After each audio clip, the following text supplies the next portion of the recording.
Welcome to another edition of Geopolitics and Empire. Quick reminder, your support is crucial, and the best way to do that is to become a paid subscriber on the Geopolitics and Empire Substack. $5 a month, $50 a year. You can also buy me a coffee or send reinforcements through Donor Box or Subscribe Star. You can also purchase a consultation to chat with me about whatever you like, expatriation, geopolitics, or the meaning of life. And do check out our affiliates. I just got a new one. Wise Wolf Gold, if you're in the US and looking to buy precious metals. And I'm thankful to the people who have already, an hour after I put that online, people purchase some precious metals, which helped me out with commission. You can also get an Above phone, the Google phone. I have one of those from my affiliate Above phone, and health insurance if you're an expat in Mexico from James Guzman. Returning to the broadcast is David Gosselin, who's a poet, editor of The Chained Muse, and founder of ageofmuses.substack.com, which is a fantastic work that's going on there. Welcome back, David. Thanks for having me. It's good to chat again. I think last time we chatted was on TNT, and you were previously as well on the podcast. People can check the archive, and you've got a fantastic piece on Age of Muses. It's a part 2 titled Slaying Mithra, Self-Help, Human Potential, and the Luciferian Perversion of the West. So we're going to get a little esoteric here. And, I'm also, hoping to cover more of these types of topics on the podcast going forward. I got a new book here called Madame Blavatsky, the Mother of Modern Spirituality, and The New World Religion, Spiritual Roots of Global Government by Gary Kah. And so I think this is important when we talk about empire, world government, because this is the world religion for the world government. And so tell us, about your latest article and sort of what's going on here. Yeah, well, there's definitely some fun rabbit holes to go down. And it's the perfect season, with everything going on these days. I'd even say, before even going too far into the article, it's a 12,000 word deep dive. I've worked on this for the last 6 months, probably huge pile of books. It talks about things like Gosselin and the new spiritual ecosystem that was set up really in California. If we want to trace this stuff back, what people know as the New Age and New Age spirituality and the fusion of all these different philosophies, Gosselin was like the Mecca set up, funded by Lawrence Rockefeller, among other people, who's seeded a lot of money for all these New Age movements. And so this Blavatsky theosophy stuff, which came a bit earlier, and these things morph right over time. I think sometimes people get confused because there are seemingly many opposing sides to this thing. And the one that stands out, or that stood out recently, was, if you saw the Tucker Carlson interview with Joe Rogan, the guy comes right out of the gate with aliens, right? And what is this alien business? I think if we zoom out, whether it's the alien gnosis, right? There's this secret wisdom, whether it's the aliens or it's these lost civilizations that had these technologies that can't be human. They have to come from somewhere else. Or it's psychedelics, right? It's drugs that open the doors of perceptions to new realities. We're all dealing with the same thing. And I just think the alien one is pretty, it stands out, and it's actually very much embodies what we're dealing with, is that there's this secret knowledge, right? There's this secret wisdom, and there are all these different ways that people can tap into this. So this is like the new cult, right? When we're talking about new religions, you can have this overt kind of, I would say it seems pretty silly with the alien stuff, but then you can just have, if you watch Joe Rogan, or, even if you listen like Jordan Peterson, he talks about having taken his 7 grams, his heroic dose of psilocybin, and that's how he sort of transformed, right? When we deal with this kind of spiritual warfare stuff, there's a lot of like transformations. You went into a certain ritual or a certain thing as one person, and you magically came out as a different person. So this is the alchemical sort of idea. And so I think oftentimes people have these more cartoonish ideas of like Satanism, and Luciferianism is like the dude with plastic devil horns. But technically, all these other things are they're technically they fall under the category of Satanism or sort of Luciferian. You're looking to unlock this hidden or secret potential that everybody supposedly has, that we are told modern Western civilization, from classical Greece to the advent of Christianity, was suppressed. Pretty much, shamanic gnosis was suppressed, experiential gnosis was suppressed, the body was demonized, and so man has been split ever since. And now we're being offered the chance to be liberated and finally transcend and enter a new age. And Thanks to the aliens. Yes, the aliens. And I did watch the Carlson Rogan interview. Was not terribly interesting for me, but the alien thing, as you mentioned, and I unabashedly, so some people criticize my view, but I just want people to know where I'm coming from. I've got a Christian worldview, and I think it's important because not to be deceived by this stuff that you're talking about, as well as people who aren't Christians not to be deceived as well by this movement. And it's funny you mentioned this idea of Satanism. Just yesterday, I met a new person in my church here in Mexico who happens to he's not a Mexican, he's a foreigner. And he was telling me how he used to be a Satanist and into the occult and theosophy, and that he would speak to angels, entities, demons, inviting them, carrying out rituals. And I guess part of the gist, if I understood it correctly, was he was willing to sell his soul for material benefit. And that he said they would actually appear, that these light beings would appear. And then, eventually he turned to Christ and was born again and made anew. But, this stuff isn't a joke. And in your in your introduction paragraph, which was interesting in your article, you say, quote, a fellow enthusiast of the ancient mystery revivals being spearheaded by California's Esalen Institute was the archetype guru himself, Carl Jung.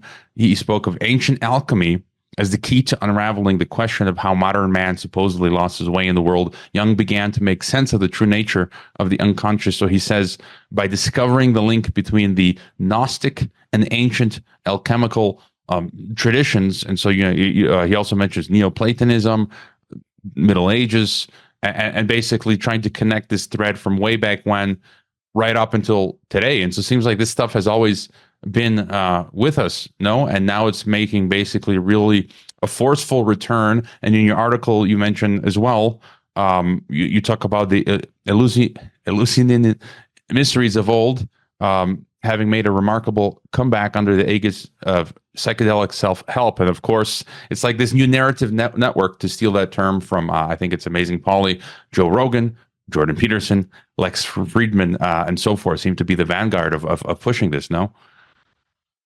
Yeah, and I mean, interesting anecdote to respond to your anecdote.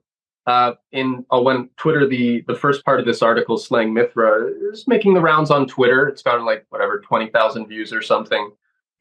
A Thelemite of an actual Crowleyan Thelemite he responded to my article in the comments section, and he said something interesting, right? He said that the reason that Western civilization is collapsing is because man was no longer had access to mystical states of consciousness.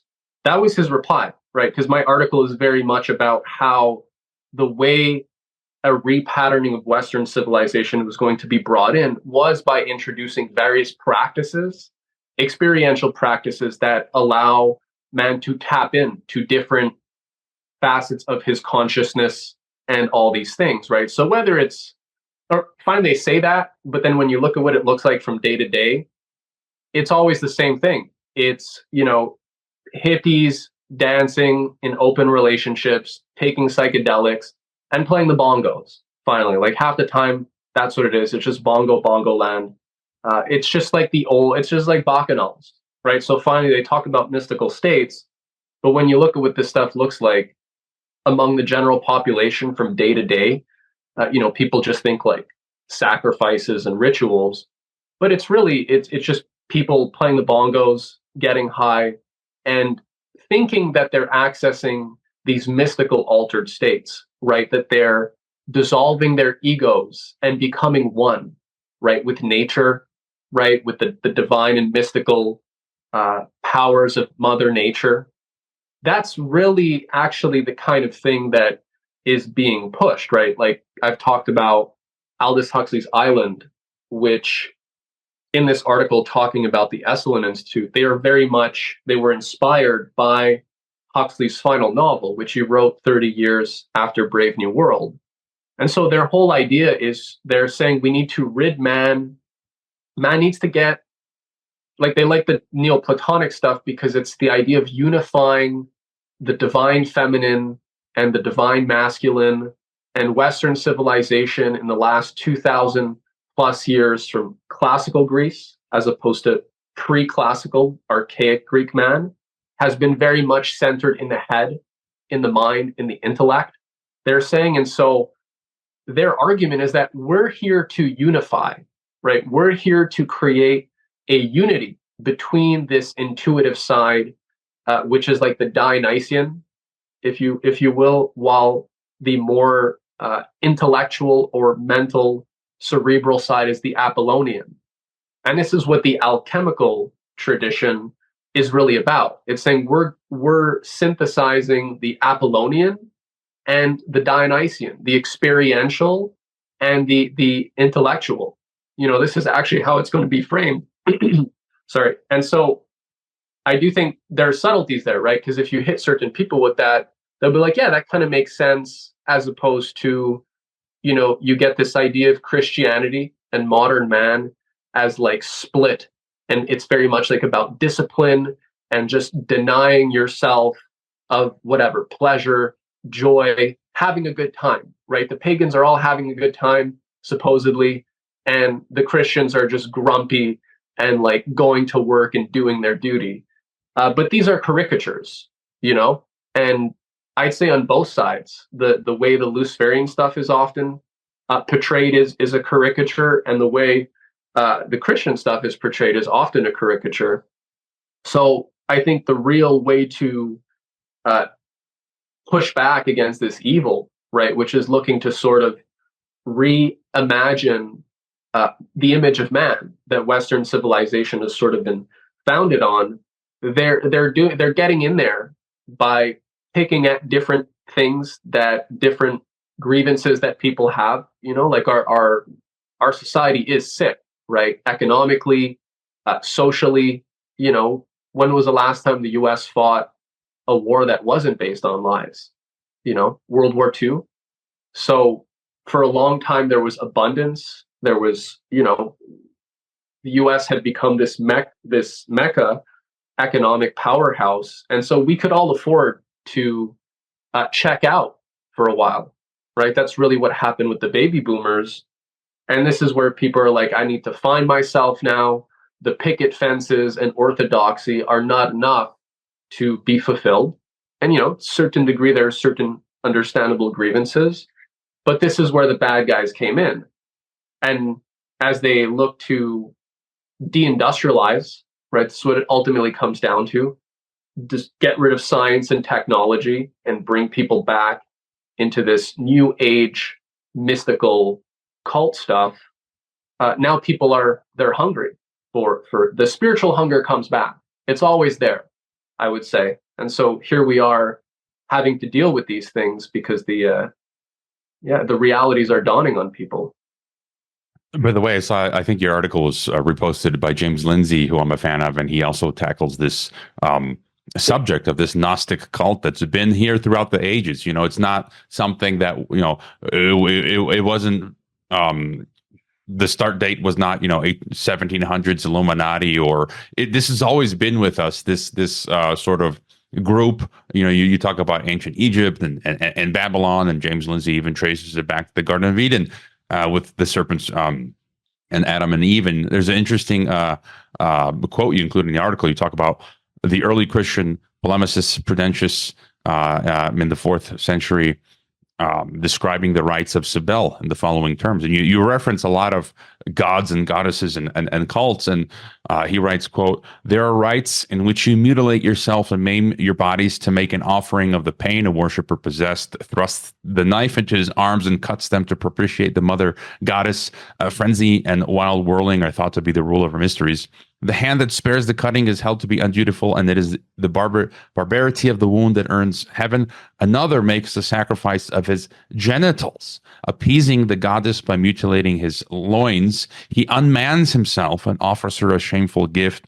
The source of the man's seed is torn away to give her food and increase through the flow of blood. Both sexes are displeasing to her holiness, so she keeps a middle gender between the two, ceasing to be a man without becoming a woman." And this sort of kind of reminds me of what's again happening today, the transgender stuff. And I'll be having a guest in the near future who's written a book on the whole trans detrans stuff. But any thoughts on that? Well, I mean, that's the thing. There's always a dark side, an underbelly to these things. And I think people are often sold, like, that's why I was saying things the way I said them before. They're more intellectualized and they're framed in certain ways to elicit certain emotions and thoughts. But there's always a dark side and an underbelly to these things. And when we know history, right, like we're talking about the rites of Cybele, you can talk about the rites of Mithra. You can talk about all these secret sort of rituals, and these mystery religions is really what they are, right? You have to be initiated. And this is where the gnosis comes in. And this is where I'd say like the pride comes in. Like you want to feel special, right? You want to feel whole and fulfilled. You want to be fully self-actualized. And now you're being promised that if you do certain things, and they're giving you're learning different meditative practices, different practices of prayer. I mean, these people pray as well. So you will experience certain changes in your body, the way you feel, the way you think. But the whole point is that then as you go deeper and deeper, you've already consented, right, to certain things when you started that journey. So now you're kind of in already. And that's what people don't realize. And I think some people think they're smart. Like you're going to be changed as you go through certain things. These are, as we said, these practices, these different rituals, which do change over time. They're readapted. Crowley readapted, the Eleusinian rites. Carl Jung was very big on the Mithra cult, which was like the main contender against Christianity. Mithra cult is about rebirth. The serpent wrapping around you, the serpent sheds its skin, right? It's born and dies, reborn, and there's terror, but there's also rebirth and vitality. And so the idea is you're embracing the whole of it. You're embracing the terror of life. You're embracing the beauty of life, the divine. For them, it's all one, right? So they don't make certain moral distinctions that Christianity does, which they would say is artificial. So, yeah, I think we just have to appreciate that this stuff has been around for a long time. And in case of on the ritual sacrifice, for example, Huxley, even in his perennial philosophy, he makes a point. Depending on how you think of God, if God is something in time, Chronos, right, Saturn devouring his children kind of thing, if God is in time and the divine is in time, there's all sorts of terror. There's all sorts of bad things in the real world. So the idea here is with the kind of sacrifice rituals, it's a divine thing. It's a sacred thing that you're partaking in these mysteries of the world and embracing it all, which includes sacrifice, it includes suffering. And so they spiritualize this, right? They spiritualize certain things and you build rituals around it. And the whole idea is you're freeing yourself from the limits that hold most people back, right? Which they'd say is like Christianity, and it's like strict metaphysical system of abstraction that is really there to just control people, keep them in place. And so if you want to ascend to the godly and the divine, and you want to know the divine within yourself, you have to free yourself from the limits, from these limits that bound you.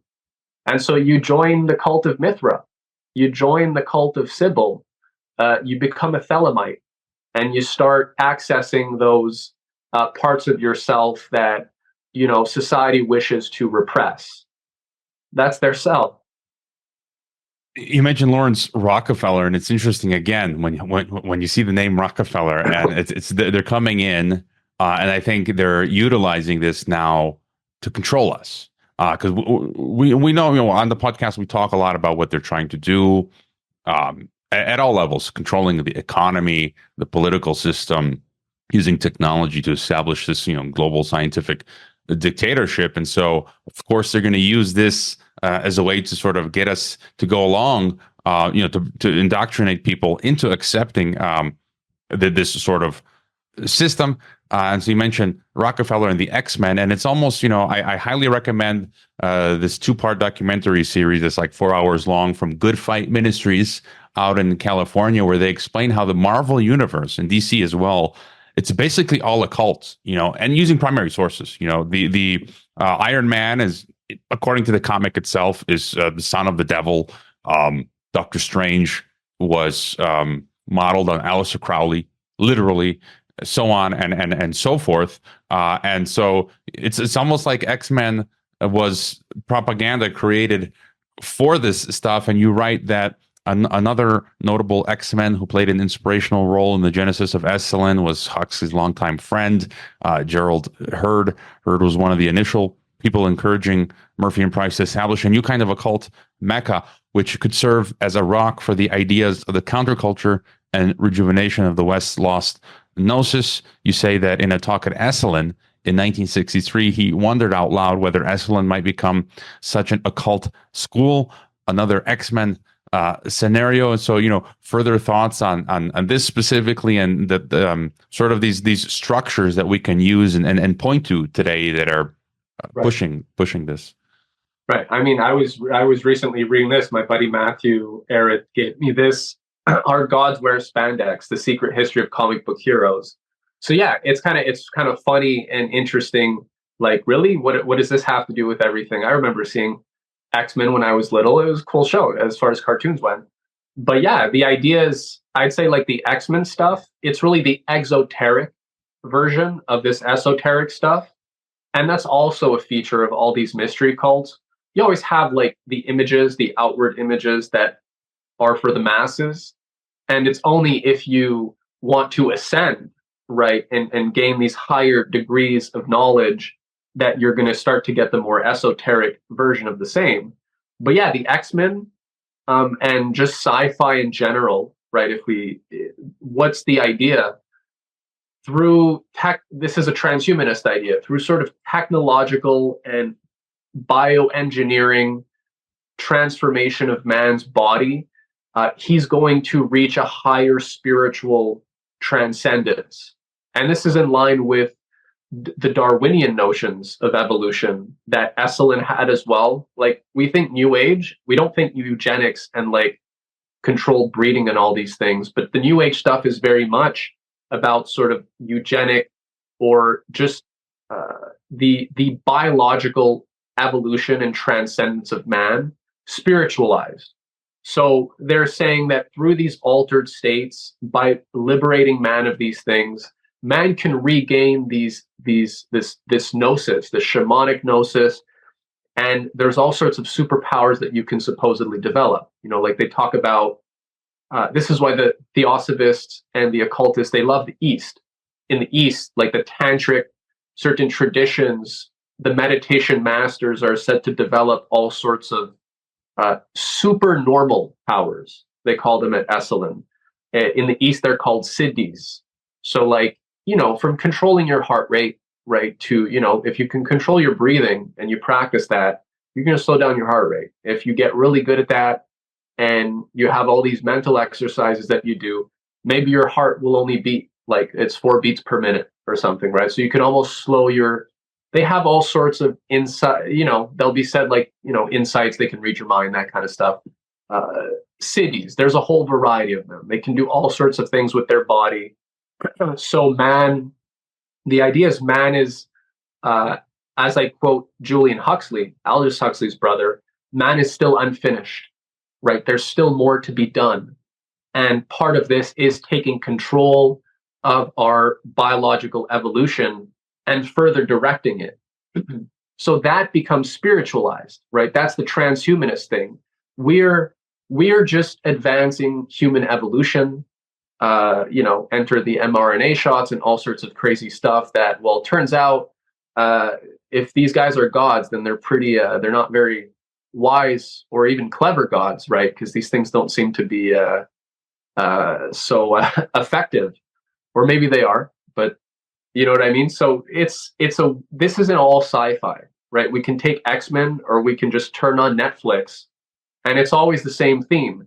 A genetically modified or biochemically altered superior human being is always contrasted with the weaker, natural, organic 1.0, right? Humans. So you want to be a 1.0 human, or do you want to be a 2.0 or a 3.0 man?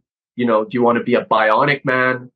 Do you want to embrace AI? Do you want to be part of the more advanced, high-performing class?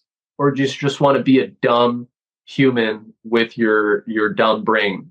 You know what I mean? That's what a lot of sci-fi is at the end of the day. I'm trying to think of that film. I think it's called Soldier, with Kurt Russell. I mean, a silly but fantastic film. And again, it's that contrast where the underdog is the organic human fighting against the bioengineered universals type soldier, and then to show that humanity, the original human, can defeat this apparently superior transhumanist sort of being. And you're right. I mean, that is the theme. And to bring up Lucis Trust again, I subscribed to their newsletter, and one of the recent ones, they included an image of Lucis Trust's bookshelf. And just you read some of the titles, Discipleship in New Age, a treatise on cosmic fire, a treatise on white magic, the light of the soul, esoteric healing, I think the rays in the initiations, esoteric astrology, so on and so forth. And this makes me think again of alternative media. I think this is important. You write in your article, you say, in classic Hegelian dialectical fashion, while John D. Rockefeller would preside over the corporate takeover of health and pharmaceutical industry, Lawrence Rockefeller would cede those institutions responsible for offering alternative healing, meditation, and spiritual transformation.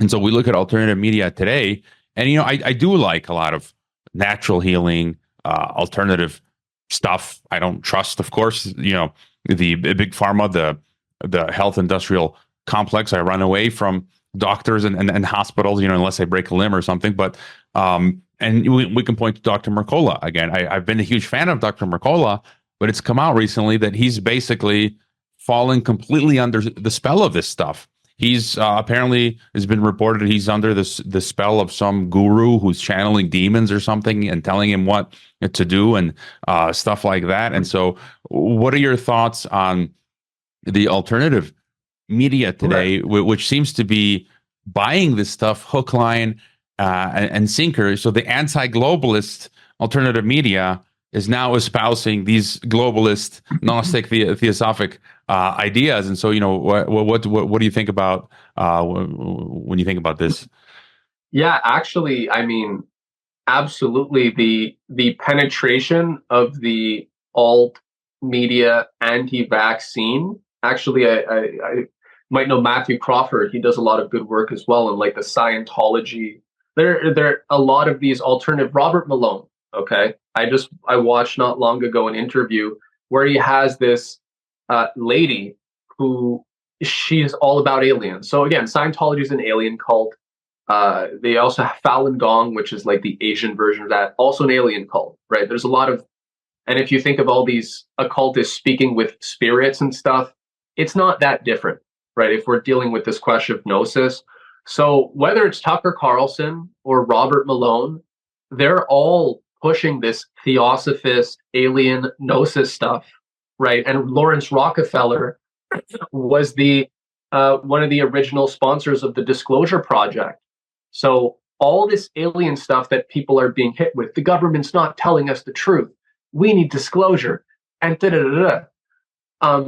This is like hook, line, and sinker. It's just it's literally a theosophist playbook, repatterning people around. Yes, there's a growing Christ consciousness, right? They'll use words like that. Theosophist, jargon, Christ consciousness, idea being that, yeah, Jesus was this hyper, fully enlightened human being, and he had a Christ, so that's Christ consciousness. He tapped into that. And so, but it's not just one person. Like, we can tap into this Christ consciousness. That's their selling point. And so now they're just giving it a bit of an alien spin, which, again, if people watch the first 10 minutes of Tucker Carlson's Joe Rogan interview, he's saying, like, these are non-human entities, right? So what do you want to call them? Demons, spirits, angels, archangels, whatever.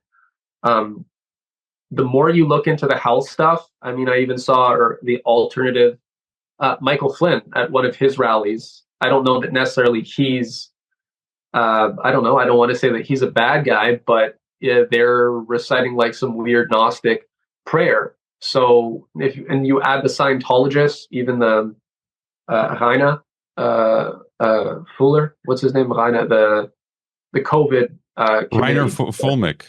Yeah. Scientology is sort of hovering all around these things. So these alien cult, theosophist, Satanist things, right? At the end of the day, L. Ron Hubbard was really he was a Thelemite. He was a Satanist, frequenting the lodge in California, right? Where California being the thing that sparked this whole new age ecosystem. So it's all there, right? And the only thing I would say is, at least it's important that we there's like an upside to all this, right? Because all this is coming to the fore, and I think it's a great opportunity for us to sort of get back in touch with the true history of the battle across the ages against this stuff, right? Like, man has had victories over this kind of thing many times before, and in my piece, the big thing that the Stanford Research Institute Luciferian Brain Trust goes after is the Renaissance. They don't like the Renaissance. They don't like the idea of man mastering or developing his creative powers to understand, right? To investigate the beauty and mystery of creation, right? Which is science at the end of the day, right? Whether you're building this Duomo and the Florentine Duomo, which is the sort of symbol of the Golden Renaissance, where you have a whole new architectural, engineering, and sort of whole new bodies of knowledge that are developed. That's man made in the image of God. That's man tapping into his creative powers and, transforming his relationship to nature, using that divine spark for good, right? To build and to do good things, as opposed to using those talents to try and just gain power and dominion, right, over others. So this is always, I think it's good. The curtain is being pulled away, and I'd say, pull it all away. Let the chips fall where they may. The devil always overplays his hand, as they say. You mentioned Matthew Crawford, who's probably listening to this right now. He's a paid Substack subscriber to Geopolitics and Empire, so I thank him for that. And I'm supposed to have had him on. We had to reschedule, so hopefully I get him on the podcast at some point. He does great work, and you conclude in your article related to the point you just brought up. You write, quote, whether in the case of ancient Mithraism, Luciferianism, or their panentheism varieties, the essential idea remains the same. Man and nature are one. There is no unique image of man as distinct from the rest of nature. But what if this itself were the chief trick of a master magician? What if the real mystery is that man isn't like all the rest? Instead, what if the real mystery is that mankind can unfold its understanding and wield fire with heart and care? What if the real sleight of hand, therefore, is convincing man that he cannot, and that he is just another more complex variety of butterfly, snail, or monkey that is all are variations of the same molecules and atoms which have randomly assembled themselves over time. And I think this is what is, again, being pushed, especially with the climate cult today, that they're giving now more rights to animals than to humans. And so it's again, the biblical worldview is one of duality, which you have creator separated from his creation.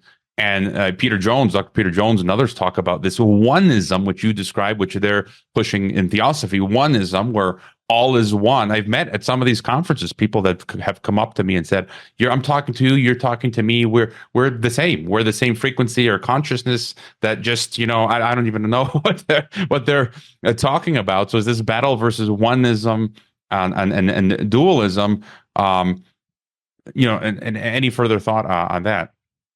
Yeah, and I mean, I think the key here is the point is to demystify all these things. As I always like to, cite Nicholas of Cusa, who is a Renaissance theologian, high-level cardinal, working with the Pope at that time. Was they were organizing a pretty big spiritual sort of reform. Cusa actually succeeded in unifying the Eastern and Western churches for a while. Like, these were big players.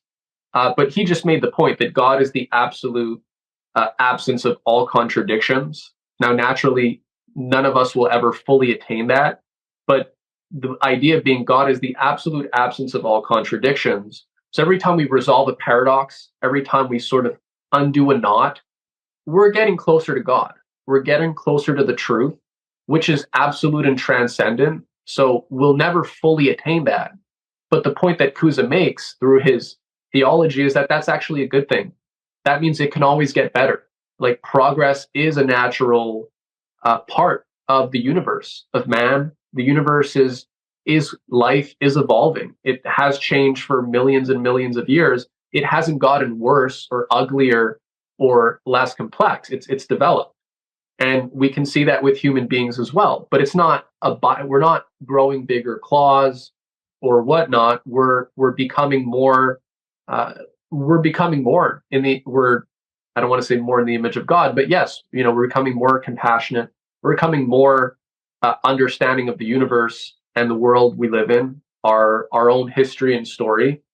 And the more we do that, I mean, I'd say that's an experience of, if people want an experience of God or experience of truth, instead of like just playing the bongos and taking psychedelics, remove your own illusions, right? Let us remove our illusions. Let us resolve these paradoxes. This fake left versus right, all these binds that keep people enthralled in these like cartoonish narratives. As those things come down, and it can be painful, right? We start to get the real thing. And once we have an experience of that, even if it's painful, right, at first, we feel lighter, freer. We have a new sort of power and insight into ourselves. We can understand others who are saying things like the frequency stuff and realize there's certain things there's certain paradoxes they haven't faced.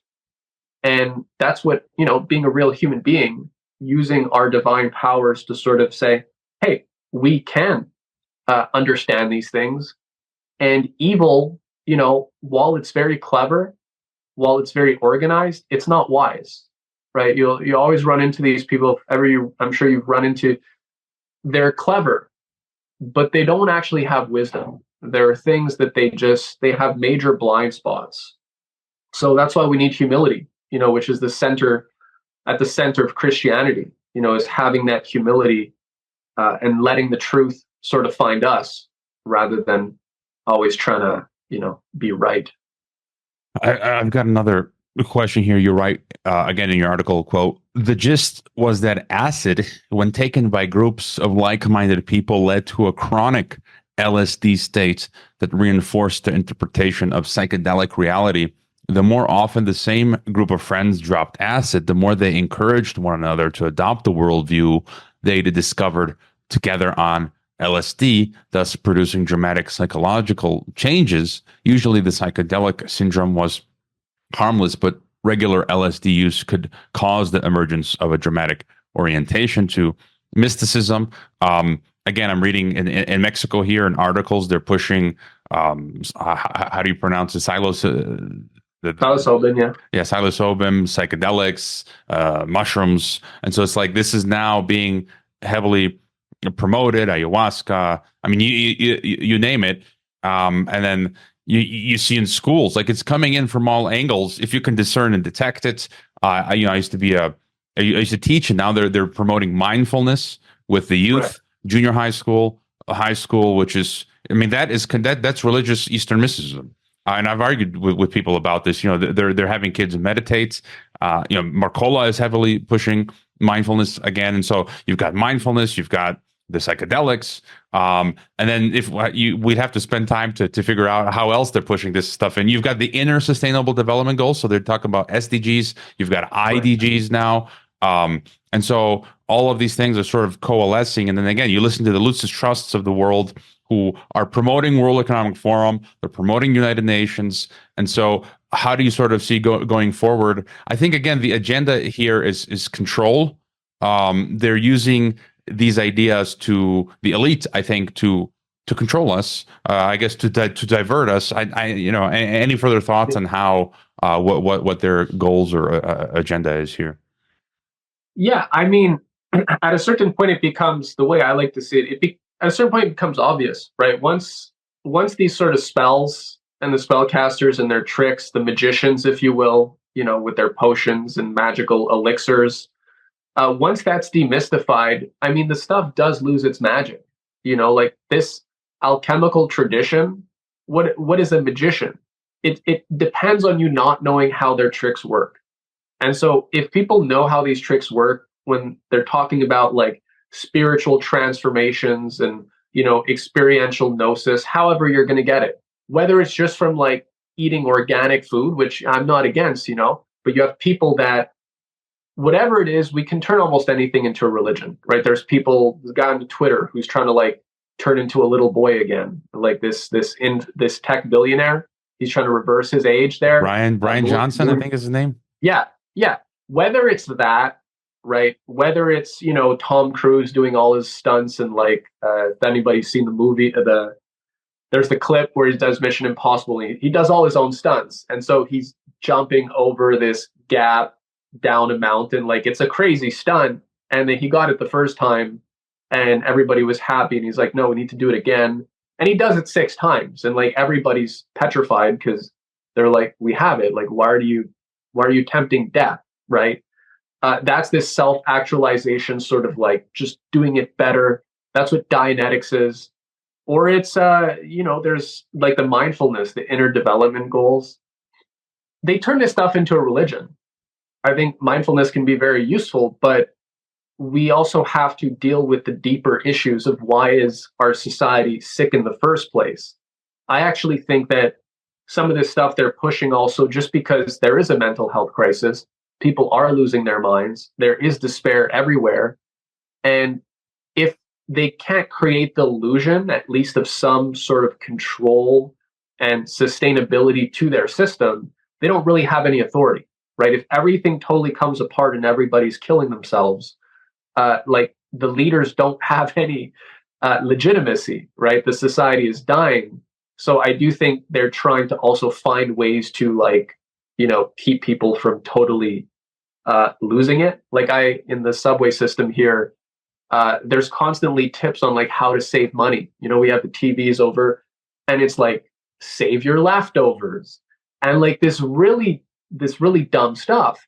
But they're also running these things because they know that, like, financially economically things are really bad for people.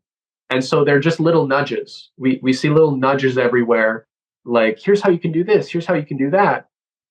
That's their way of trying to guide people and keep their plans on track as well, lest everything blow out before they can really do what they want to do. But on that note, I would simply, you know, what's the alternative? You know, like I've been asking, one of the questions I've sort of posing to people is like, you know, this was in the 15th century, Florence. Why aren't we building new Renaissance cities across the Western world? right? Why aren't we developing fusion power? Why aren't we greening deserts? Why aren't we rebuilding our D, if not worse grade infrastructure? You know, a lot of the US's infrastructure is like, it's almost Africa, it's Africa grade or worse in some places, right? The stuff is falling apart. So there's no reason why we can't rebuild civilization, build Renaissance cities, have new great science programs, tech programs where you develop skilled labor, not Silicon Valley people trying to like map the genome so that they can like create superhumans and slave classes that are like more efficient than normal human beings. But to actually, you know, develop the natural potential, right? Like man does have a natural creative potential. It's there in every child. And I think at the end of the day, these things are, the truth is simple. You know, we're bombarded with so much, but like every child has this is a natural image of God, has this godlike spark. They ask why. Every child is curious. They want to understand, right? It can almost get annoying, right? If you're an adult and the child is like hitting you nonstop with questions. But that's the beauty of it, that they have this like this thirst. And the whole point of an education system, of a classical education system, is to cultivate that hunger. And if we do, you know, as children grow up, they start to get to know themselves, what they like, what they don't like, and they become healthy human beings, healthy adults. But if we impose this Malthusian death cult, right, that says that human beings are really just like cattle, there's too many, and you just have this pessimistic idea of man, then yeah, no wonder people are in despair. You know, there's people who are, if we're in poverty, but we have hope. You know, previous generations that came from poverty, you know, they called them the greatest generation. Right after World War II, they worked really hard, and you know, life was hard, but there was a sense of going somewhere, building something, a better future for your family.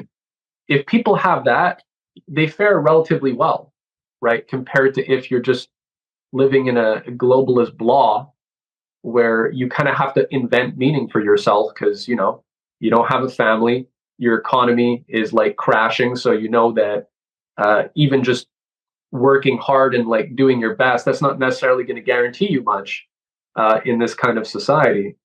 So that needs to be changed. And we do have to have a vision, I think, of that. That's why I like, you know, reminding people the Renaissance and the many great periods in Western culture and history, which the bad guys don't want people to really revisit, study, and think about now. But it's happening. I think people are tired of the death cult stuff, right?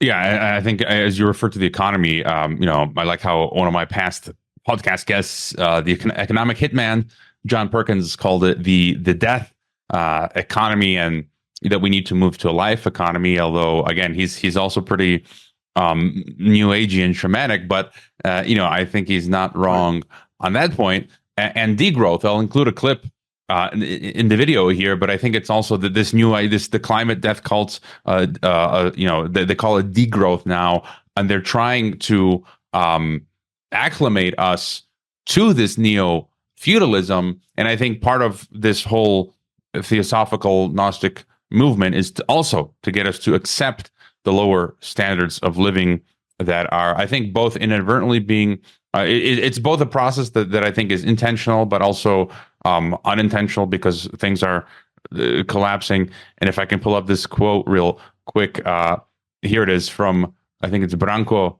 What's his name? He's this a leftist, Branko Milanovic, and they openly say it. It's unbelievable. He wrote a Substack recently where he said, "Abundance, capitalism, and climate change." That's the name of the article, and he says, degrowth advocates, therefore, might have a valid point when they argue for an end to capitalism if they believe that climate change can be stopped only if society is stationary society, end of capitalism, and abundance are logically consistent. So he's basically arguing that yes, we should just end capitalism and abundance and accept degrowth. Like they're openly talk normally talking about this pessimistic view as opposed to what you're talking about. This idea that there is abundance, we just have to harness it. There's no shortage of energy, right? We just have to develop, and so